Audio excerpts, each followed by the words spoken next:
د هیواد په یو منځني او ختیځ ولایت کې د یوې مهمې او سترې پروسس کارخونې جوړېدل. بلخوا د افغان واکمنۍ له لوري په ګڼو ترانسپورټي موټرو کې د جی پی ایس سیسټمونه ولګول شول. بشپړ جزئیات په ویډیو کې تر پایه وګورئ. پاتمنو لیدونکو ستړي مشئ.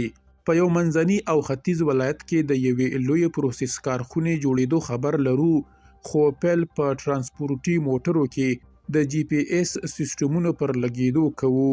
په 20,000 ترانسپورټي وسایطو کې جی پی ایس دستګاوې فعالې شوې.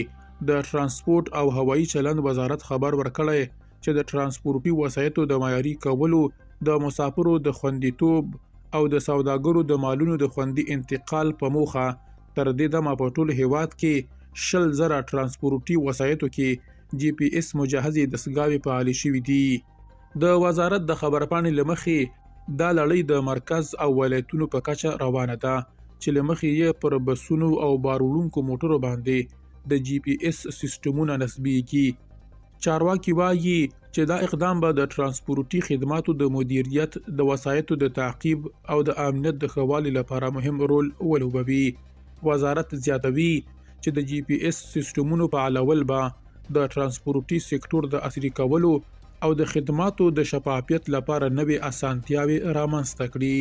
د لغمان د کرنې ریاست مسؤلانو خبر ورکړی چې دغه ولایت د قرغې ولسوالۍ په مربوطاتو کې د شیدو د پروسس یوه نوې کارخونه د شاوخوا 4 میلیونه افغانۍ په لګښت جوړه او ګټې اخیستنې ته سپارل شوې ده.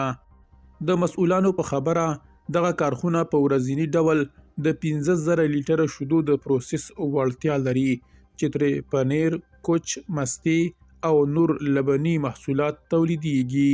درنو لیدونکو له ملتیا مو مننه.